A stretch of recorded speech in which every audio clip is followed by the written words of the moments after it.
Good morning, my dear students. I hope you all are enjoying your online classes. So, to continue it, we are here with another video of class 10 subject science.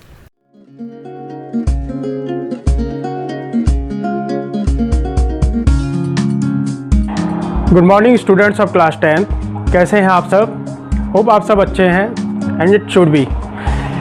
Students, हमने previous class में हम chapter 1 पर थे। Chapter 1 और आपकी class के सारे ही chapter बहुत ही लेंथी है, तो हम इसको इसीलिए एक ही क्लास में कवर अप नहीं कर पाएंगे। इसीलिए क्या कर रहे हैं, हम step by step 1 by 1 chapter करके 1 बाय 1 टॉपिक करके उसको पढ़ रहे हैं, जिससे कि आपको कन्फ्यूज़न भी ना हो, चैप्टर भी हमारा पूरा क्लियर हो और सारे टॉपिक हम उसमें कवर कर पाएँ।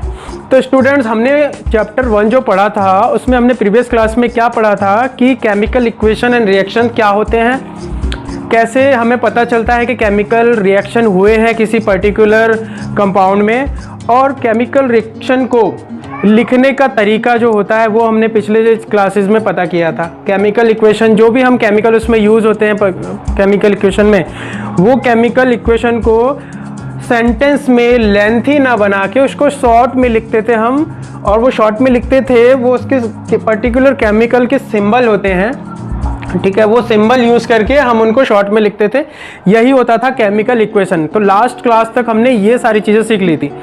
इस क्लास में हम सीखने वाले हैं balance chemical equation. Chemical equation को बैलेंस कैसे करना है, ठीक है। ये क्लास आपकी बहुत ही इंपॉर्टेंट होने वाली है, क्योंकि केमिकल इक्वेशन बैलेंस करना ये एक बहुत ही इंपॉर्टेंट टास्क होता है आपके बोर्ड में। और आप अगर बोर्ड में केमिकल इक्वेशन सॉल्व करना अगर आ गया आपको, तो केमिस्ट्री में आपके मार्क्स जो हैं आएंगे सफिशिएंट। नेक्स्ट, केमिकल इक्वेशन जो है बैलेंस करने के बोर्ड एग्ज़ाम्स में जो असर्शन रीज़न होता है उसमें आते हैं 1 मार्क्स में, और उसमें शॉर्ट रहेगा। और अगर वो लेंथी 2 या 2 से ज़्यादा आता है केमिकल इक्वेशन बैलेंस करने के लिए, लेंथी होता है, तो वो 3 मार्क्स में भी आ सकता है। सेकंड चीज़, आप कल कोई पढ़ रहे हैं, कोई इक्वेशन आप बता रहे हैं केमिकल इक्वेशन जो लॉन्ग आंसर है, उसमें भी अगर आपका इक्वेशन बैलेंस नहीं हुआ तो उसके भी मार्क्स डिडक्ट होते हैं। तो आप इन सब चीज़ों का ध्यान रखें, इसीलिए हम बेसिक से स्टार्ट कर रहे हैं। आपके बुक में भी बेसिक से दिया हुआ है कि सबसे पहले हम चीज़ ये सीखेंगे कि केमिकल इक्वेशन को हम बैलेंस कैसे करेंगे, ठीक है। तो केमिकल इक्वेशन को जो बैलेंस करने का जो मेथड है, उस मेथड को बोलते हैं हिट एंड ट्रायल मेथड। ये एक मेथड है जिस मेथड के साथ आप कोई भी केमिकल इक्वेशन आप उसको चेक कर सकते हैं कि वो बैलेंस है या नहीं है, और अगर बैलेंस नहीं है तो उसको कैसे बैलेंस करना है वो भी आप सीख सकते हैं इसमें, ठीक है। तो इस मेथड को हम देखेंगे, इसमें कुछ स्टेप हैं उनको हमको फॉलो करना पड़ता है, ठीक है। तो पहले यहाँ पर आप अपने बुक में भी देख सकते हैं एक केमिकल इक्वेशन दिया हुआ है जो इनबैलेंस्ड है, ठीक है। इनबैलेंस कैसे है वो कैसे पता चलेगा, वो भी आपको सेकंड स्टेप में पता चल जाएगा। अब ये केमिकल इक्वेशन इम्बैलेंस दिया हुआ है, हम क्या करेंगे, इसको बैलेंस करेंगे। अब ये केमिकल इक्वेशन क्या क्या है, इसमें कौन कौन से एलिमेंट है उसको एक बार समझ लेते हैं। देखिए, Fe आप सब जानते हैं Fe क्या है। Fe मतलब फेरस बोलते हैं, और इसको आयरन भी बोलते हैं। फेरस लैटिन में है, तो ये जो पीरियोडिक टेबल है वो लैटिन में डिज़ाइन हुआ था, तो इसी के अकॉर्डिंग हम Fe नाम से ही रिप्रेजेंट करते हैं आयरन को, ठीक है, जिसे हम हिंदी में लोहा बोलते हैं। तो उसका जो है आयरन हो गया, प्लस H2O। आप जानते हैं H2O यानी पानी, हम बचपन से इसको सीखते हुए आ रहे हैं, इसमें कोई डाउट नहीं है। सेकेंड, इसमें जो ये हमने पिछली क्लास में ये भी देखा था, आपको एक बार रिमाइंड करा दूं कि जो केमिकल इक्वेशन होता है इसमें लेफ्ट हैंड साइड और राइट हैंड साइड होता है। जो एरो के इस तरफ होता है वो लेफ्ट हैंड साइड, एरो के इस तरफ जो भी अपना कंपाउंड होता है वो जो है अपना राइट हैंड साइड का होता है। और राइट हैंड साइड के कंपाउंड जो होते हैं वो हमारे प्रोडक्ट कहलाते हैं, लेफ्ट हैंड साइड के हमारे कंपाउंड वो हमारे रिएक्टेंट कहलाते हैं, ठीक है। तो ये हमने पिछली क्लास में हमने देख लिया था ये। अभी हम उसको दोबारा डिस्कस ना करके सीधे चलते हैं स्टेप पर। तो लेफ्ट हैंड साइड में जो ये हमने देखा, इनके नाम हमने देख लिए। अब राइट हैंड साइड में जो हमारा प्रोडक्ट है, इससे क्या बनेगा, Fe3O4। Fe3O4 क्या है, फेरियस ऑक्साइड या आयरन ऑक्साइड भी बोलते हैं इसको। ये नेचर में इसी स्टेट में ये एक कंपाउंड है जो मिलता है हमको नेचर में, प्लस H2 यानी हाइड्रोजन गैस। तो ये अपना रिएक्शन है, क्या बोल रहा है, आयरन के संग H2 यानी पानी रिएक्शन करेगा, ये नेचर में होता है। देन हमें नेचर में फेरियस ऑक्साइड मिलेगा। फेरियस ऑक्साइड काला सा और पाउडर जैसा एक सब्सटेंस होता है, वो नेचर में इसी स्वरूप में मिलता है हमें, और हाइड्रोजन गैस रिलीज होगी। ठीक है, तो ये इनबैलेंस है, इसको अभी हम बैलेंस करेंगे, और इनबैलेंस कैसे, वो कैसे पता करेंगे, वो भी करेंगे। तो ये हिट एंड ट्रायल मेथड में सबसे पहले फर्स्ट स्टेप लेंगे हमारा। आप अपनी बुक पे भी देख सकते हैं फर्स्ट स्टेप में क्या है, ये जो हमारे एलिमेंट हैं, ये जितने भी कंपाउंड हैं, इन कंपाउंड को हम ब्रैकेट करेंगे। ठीक है, तो देखिए ये पहला कंपाउंड Fe, इसको हमने ब्रैकेट कर लिया। ठीक है, तो यहाँ मैं लिख देता हूँ, ये फर्स्ट स्टेप है। बुक में आप स्टेप को डिटेल में लिख सकते हैं, आप जब नोट बनाएंगे तो डिटेल में ही लिखेंगे। यहाँ हम फर्स्ट स्टेप लिख रहे हैं। यहाँ H2O एक कंपाउंड है, इसको हमने ब्रैकेट कर लिया। Fe3O4 फेरियस ऑक्साइड एक कंपाउंड है, इसको हमने ब्रैकेट कर लिया। और H2 यानी हाइड्रोजन गैस इसमें रिलीज होती है, इसको हमने ब्रैकेट कर लिया। तो फर्स्ट स्टेप हमने क्या देखा कि ये सारी चीज़ें हमने ब्रैकेट कर ली। ठीक है, ये जो कंपाउंड हमको लेफ्ट हैंड साइड और राइट हैंड साइड दोनों साइड जो कंपाउंड मिले, इसको हमने पहले ब्रैकेट कर लिया। ठीक है, फर्स्ट स्टेप में। सेकेंड स्टेप क्या करेंगे हम, जैसे हमने पिछले वीडियो में ये देखा था कि हम केमिकल इक्वेशन बैलेंस है या नहीं उसको पता करने के लिए टेबल बनाते थे, तो सेकंड स्टेप में वही टेबल दोबारा बनाना है। आपकी बुक में दिया हुआ है, आप देख सकते हैं। उस टेबल में क्या करेंगे, सेकंड स्टेप, यहाँ पे सेकंड स्टेप देखते थे। सेकंड स्टेप टेबल में क्या करेंगे, हम एलिमेंट कितने हैं वो एलिमेंट हमें लिखना है। ठीक है, तो यहाँ पर Fe से शुरू करते हैं। आयरन है हमारा एक एलिमेंट। दूसरा एलिमेंट क्या है हमारा, हाइड्रोजन। अभी हम याद रखिए कंपाउंड की बात नहीं कर रहे हैं, सिर्फ एलिमेंट की, सेकंड स्टेप में। अब कंपाउंड क्या होता है, एलिमेंट क्या होता है, आपको अच्छे से पता है प्रीवियस, और हमने जो प्राइमरी सेक्शन में ये सारी चीज़ें पढ़ी हुई है। ये जो एक है ये एलिमेंट है, और अगर ये साथ में जुड़ के कोई दूसरा फिजिकल स्टेट रिप्रेजेंट करता है तो वो कंपाउंड है। ठीक है, तो अभी हम सिर्फ एलिमेंट लिखेंगे। Fe हो गया, हाइड्रोजन भी एक एलिमेंट है, उसके बाद ऑक्सीजन भी एक एलिमेंट है। Fe हमारा आ चुका, ऑक्सीजन भी हमने लिख दिया है, यहाँ पर हाइड्रोजन भी लिख दिया है। ठीक है, तो यानी कि हमने कुल मिलाकर क्या देखा, इसमें हमारे 3 एलिमेंट हैं। अब हम इसमें ये पता करेंगे कि ये 3 एलिमेंट लेफ्ट हैंड साइड में कितने हैं और राइट हैंड साइड में कितने हैं। ये लेफ्ट हैंड साइड LHS और ये राइट हैंड साइड RHS। तो लेफ्ट हैंड साइड में फेरियस कितना है, आयरन कितना है, आप बुक में भी देख के बता सकते हो या यहाँ देख के भी बता सकते हो। लेफ्ट हैंड साइड में 1 है, 1 लिख दिया। ठीक है, पहले एक साइड का ही ले लेते हैं। अब हाइड्रोजन लेफ्ट हैंड साइड में कितना है, हाइड्रोजन 2 है। हाइड्रोजन के 2 एटम है ना, देखो नीचे 2 लिख रहा है। इसमें ये भी आपको बता दूं कि कोई एलिमेंट है वो अगर सिंगल लिखा है, उसके नीचे कुछ नहीं लिखा है, ठीक है, तो उसको मैं एक मानेंगे, वो एक एलिमेंट है। और अगर उसके नीचे कुछ भी लिखा है, ऐसे 3 लिखा है, 2 लिखा है, 4 6 7 ऐसे भी होते हैं, तो उसका मतलब वो उतने जितने लिख रहे हैं नंबर नीचे, उतने एलिमेंट उस कंपाउंड में है। तो हमने हाइड्रोजन लिख लिया 2 है। अब यहाँ ऑक्सीजन कितना है, 1 है। लेफ्ट हैंड साइड का हमने क्लियर कर लिया ना, मतलब ये वाला पार्ट तुमने देख लिया, ले लिया यहाँ पर। अब राइट हैंड साइड पे चलेंगे। राइट हैंड साइड पे Fe कितना है, Fe नहीं लिखना था, 3 लिखना था। Fe3 है। ठीक है, then hydrogen, right hand side में हाइड्रोजन कितना है, 2। Then oxygen, right hand side में ऑक्सीजन कितना है, 4 है ना, इसके नीचे 4 लिख रहा है, 4। ठीक है, तो सेकंड स्टेप में क्या क्या हमने टेबलिंग की। अब सेकंड स्टेप में ही आपको पता चल जाएगा कि केमिकल इक्वेशन बैलेंस है या नहीं है। कैसे, लेफ्ट हैंड साइड में 1 है, तो here should be also 1। Why it is 3? It simply indicates that it is imbalance, we have to balance it. Then hydrogen is 2 है, 2। Oxygen is 1, here is imbalance 4। So anything, कोई भी element इसमें अगर numbering variance दिखाएगा left hand और right side में, तो simply indicate ये होगा कि ये इनबैलेंस है, हमें इसको बैलेंस करना है। अब ये हमने सेकंड स्टेप देख लिया, अब थर्ड स्टेप देखते हैं। यहाँ पर थर्ड स्टेप लिख लेता हूँ मैं।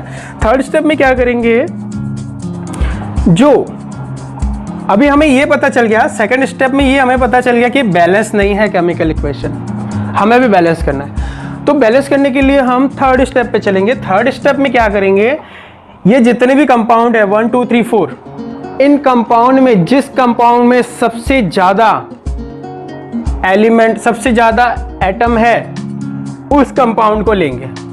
तो इसमें देखिए सबसे ज़्यादा किस में है, Fe3O4 में। Fe3O4 फेरस ऑक्साइड, इसी में सबसे ज़्यादा कंपाउंड है। तो इस पर्टिकुलर कंपाउंड को हम लेंगे। ये हमारा हो रहा है जो स्टेप है वो थर्ड। अब थर्ड स्टेप में यहाँ भी एक हमें टेबल बनाना पड़ेगा। थर्ड स्टेप में टेबल में अब हम ये वाला कंपाउंड है इसको लेंगे और इसमें हम इसको बैलेंस करेंगे। कैसे करेंगे देखो, अब ये जो यहाँ पे लिख देता हूँ Fe3O4, इसे हम कर रहे हैं। तो इसमें करेंगे हम क्या, सबसे पहले लेंगे इनिशियल, यानी इनिशियल और टू बैलेंस, शॉर्ट में लिख दिया मैंने।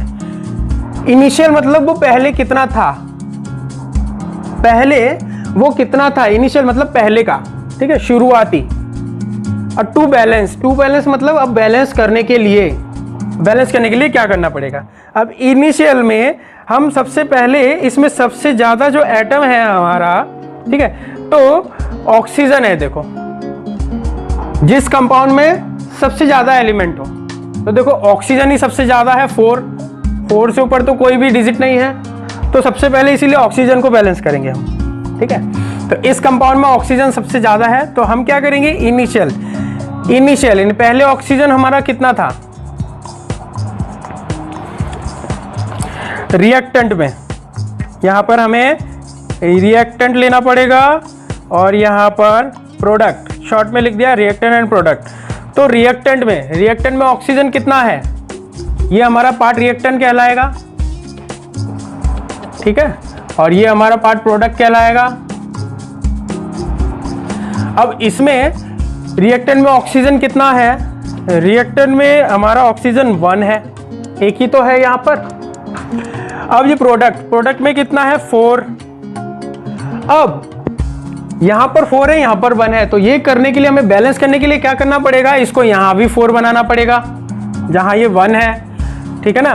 तो पहले हम ऑक्सीजन को बैलेंस कर रहे हैं, ये पार्शियली बैलेंस हो रहा है धीरे धीरे 1 बाय 1 स्टेप करके, ऐसा ना समझिएगा कि ये पूरा बैलेंस हो गया। तो अभी हम क्या करेंगे, इधर भी 4 लगाएंगे, ये ऑक्सीजन को हमें यहां भी 4 बनाना पड़ेगा। पर ये कंपाउंड है, आप वीडियो में देख पा रहे हैं शायद, ये जो है हमारा एक कंपाउंड है। अब इस कंपाउंड यानी हाइड्रोजन और ऑक्सीजन साथ में जुड़े हुए हैं यहाँ पर। H2O मतलब क्या होता है, H2 यानी कि 2 H है और O, इस तरीके से पानी के मॉलिक्यूल जुड़े हुए होते हैं। ये तो कंपाउंड हो गया, ठीक है। वहां दिखाई नहीं दिया तो मैं यहां बना देता हूं। जैसे देखो H2O पानी का फॉर्मूला है, यानी हाइड्रोजन के 2, तो ऐसे हाइड्रोजन 2 बार H और ऑक्सीजन, इस तरीके से पानी का एक सिंपल कंपाउंड होता है। और यही चेन रिएक्शन होती है, ये चेन बार बार रिपीटेड होती है, तो हमें इतना सारा पानी दिखाई देता है। तो अभी क्या है, ये कंपाउंड है, तो कंपाउंड में हम अलग से ऑक्सीजन को तो 4 नहीं कर सकते यहाँ पर, ठीक है, इस चीज का आप ध्यान रखिएगा। तो हम क्या करेंगे, पूरे कंपाउंड को 4 बनाएंगे। तो जैसे यहाँ पर 4 था, ये 4 है, तो इसको भी हमें 4 करना पड़ेगा। तो ये सिंपली या मॉडिफाइड होके आ जाएगा, लिख देंगे थर्ड स्टेप में, ये वाला मॉडिफाई होगा। मॉडिफाई होके क्या बनेगा, Fe का Fe ऐसे लिख देंगे, उसको हम बाद में करेंगे 1 बाय 1, अभी हम सिर्फ ऑक्सीजन कर रहे हैं। प्लस अब हमें इसको, ये 4 था ऑक्सीजन, तो इसे भी 4 बनाना पड़ेगा। तो हमने 4, पूरे कंपाउंड को 4 बनाना पड़ेगा, तभी ऑक्सीजन 4 होगा। इस चीज को ध्यान से समझना है, वरना अगर आप सिर्फ एक ही एलिमेंट को 4 बना दोगे तो ये कंपाउंड नहीं रहा, फिर तो कुछ और ही बन गया जो एग्जिस्ट ही नहीं करता नेचर में, ठीक है। तो 4H2O, फिर ये रिएक्शन हुआ Fe3O4 प्लस H2। अभी ये पार्शियली बैलेंस हुआ है, पूरा बैलेंस हुआ नहीं है, अभी हमने एक ही एलिमेंट लिया है। देखो अभी हमारा सिर्फ ऑक्सीजन बैलेंस हुआ है, ठीक है। अब थर्ड स्टेप हो गया। फोर्थ स्टेप में क्या करेंगे, फिर से अब ये जो इस कंपाउंड में ऑक्सीजन था सबसे ज्यादा था, ठीक है। अब हम उसके बाद क्या करेंगे, हाइड्रोजन लेंगे। ये हमने अब तक ऑक्सीजन को बैलेंस कर लिया है, ठीक है, इसमें हमारा Fe बन गया 4H2O, ये जो 4 है हमने बाद में लगाया है, फिर Fe3O4 और H2, ठीक है। अब हाइड्रोजन एटम जो है ना वो इनबैलेंस्ड है, ठीक है। अब हाइड्रोजन को बैलेंस करेंगे, तो हाइड्रोजन को बैलेंस करने के लिए क्या करेंगे, यहाँ पर फिर से ऐसा एक टेबल बनेगा, initial to balance reactant product.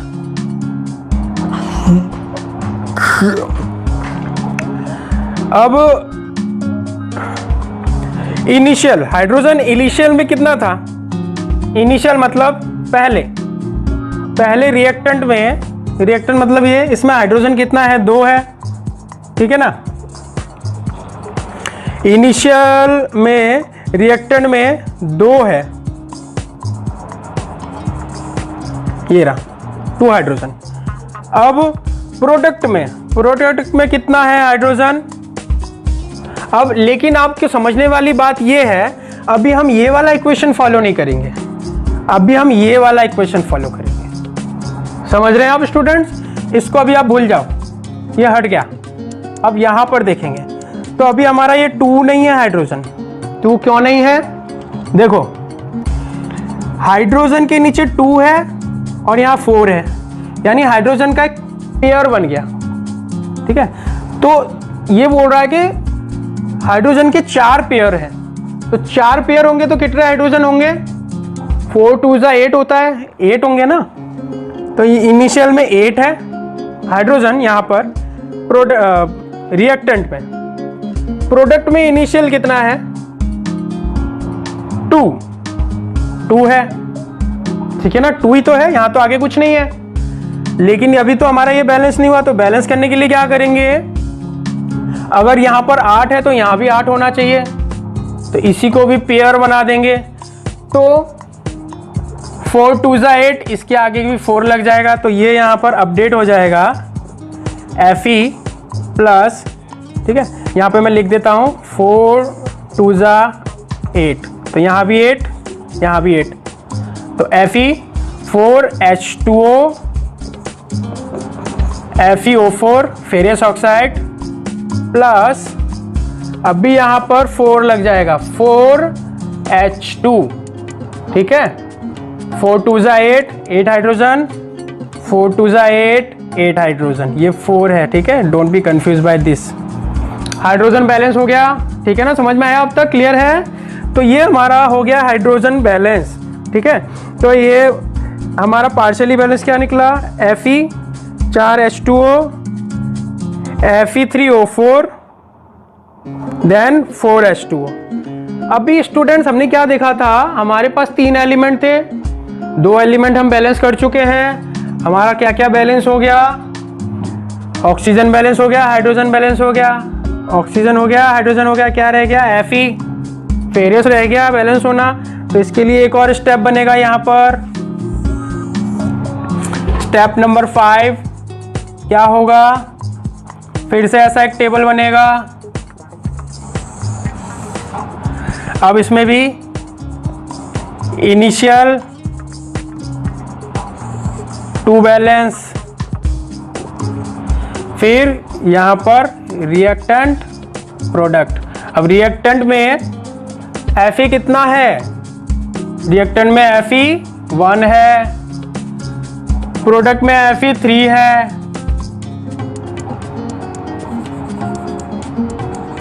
Product में Fe 3 है, तो बैलेंस नहीं है, तो क्या करेंगे, यहाँ भी हमको 3 होना मांगता ना। अब इसको अगर हम बैलेंस करना चाहेंगे तो 3 यहाँ है, तो यहाँ भी 3 होना चाहिए। तो ये तो 1 है, कुछ नहीं, 1 1 करके 3 और कर देंगे, यानी 3 1 जा 3, ठीक है, या 1 3 जा 3, 1 × 3 = 3, तो यहाँ भी 3 बनाना पड़ेगा। ये क्या बोल रहा है, रिएक्टेंट में भी हमें 2 बैलेंस करने के लिए 3 बनाना पड़ेगा। तो रिएक्टेंट कौन सा है, अभी हम स्टूडेंट्स ये वाला फॉलो नहीं करेंगे, पार्शियली बैलेंस करते हुए जो आ रहे हैं इसके पहले वाला स्टेप नंबर 4, उसमें देखेंगे, उसमें हम वैल्यू पुट करेंगे। तो क्या है, Fe को 3 करना है, ये 3 बन जाएगा, बाकी सब ऐसा रहेगा। यहाँ तो 3 है ही है, ठीक है ना, सॉरी यहाँ 3 लिखना हम रह गए थे, नाउ इट इज बैलेंस्ड, ठीक है। तो अब ये वाला मॉडिफाई होके बनेगा, ये यहाँ पर लिख देता हूँ मैं Fe3 हमें 3 बनाना है और हम नीचे लिखते हैं जैसे कि Fe 3 बार है, लोहे के टुकड़े 3 बार रखे हुए हैं, ठीक है ना। वैसे लोहे के टुकड़े नहीं होते, ये एटम्स होते हैं, बहुत छोटे होते हैं। हमने प्रीवियस क्लास में बात की थी कितने छोटे होते हैं एटम्स।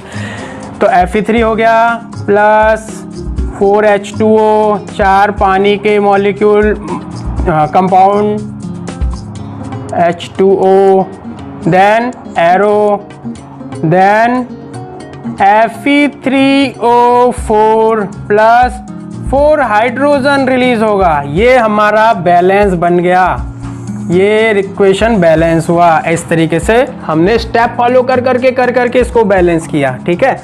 अब स्टूडेंट्स आपको जानने वाली बात ये है कि हमने यहाँ पर जितने हमारे एलिमेंट थे उतनी बार स्टेप फॉलो किया, लेकिन अगर आप इससे भी लेंथी आपका इक्वेशन है और उसमें जो एलिमेंट आ रहे हैं वो 3 से ज़्यादा है, 4 है, 5 है, 6, तो आप उतने स्टेप फॉलो करते जाएंगे। यहाँ पर बुक में आपको यहाँ तक दिया है क्योंकि हमारे पास 3 ही एलिमेंट है, ठीक है। तो ये हमारा बैलेंस इक्वेशन बन गया, ठीक है ना। हमने तीनों चीज़ें 1 बाय 1 बैलेंस कर ली। यहाँ पर देखिए, ठीक है, 3Fe, ठीक है, और H2O, 4H2O, Fe3 और O4।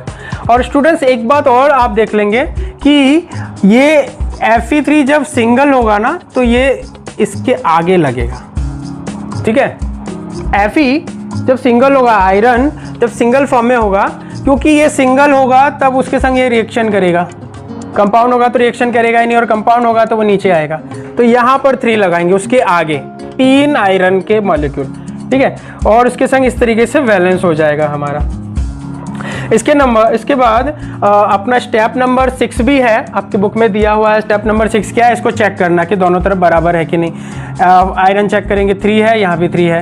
अब हाइड्रोजन चेक करेंगे, 4 2 8, यहाँ 8 है, 4 2 8, यहाँ भी 8 है। ऑक्सीजन चेक करेंगे, यहाँ पर 4 है, ये 4 है ना, ये भी 4 है, और यहाँ भी जो है ऑक्सीजन 4 है, ये नीचे आएगा छोटा सा, ठीक है।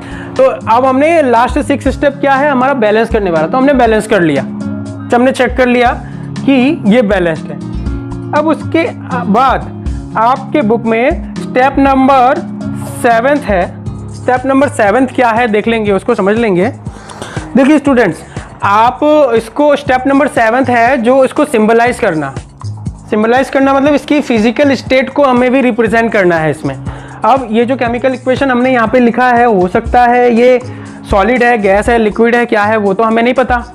वो तो हमें तब पता चलेगा जब इसको हम खुद करेंगे। लेकिन जिसने करके प्रूव कर लिया है ये तो सिर्फ उसी को पता है, लेकिन हमें कैसे पता चलेगा। तो हमको ये पता चले, इसलिए इसके लिए एक स्टेप वो भी है कि इसमें आपको फिजिकल स्टेट भी लिखनी हुई रहती है, ठीक है, और वो सिंबल फॉर्म में लिखते हैं।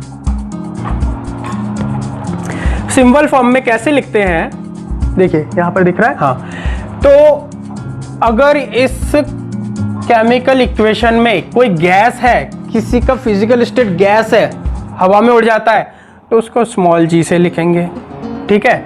और अगर कोई लिक्विड है, तरल है, पानी जैसा, तो उसको L लिखेंगे, ठीक है। उसके बाद कोई पानी का सॉल्यूशन है, जैसे पोटेशियम परमैंगनेट होता है, कॉपर सल्फेट होता है, पानी में घोल देते तो पानी का सॉल्यूशन बन जाता है, तो उसको एक्वस बोलेंगे, तो उसको AQ ऐसे लिखते हैं, ठीक है। और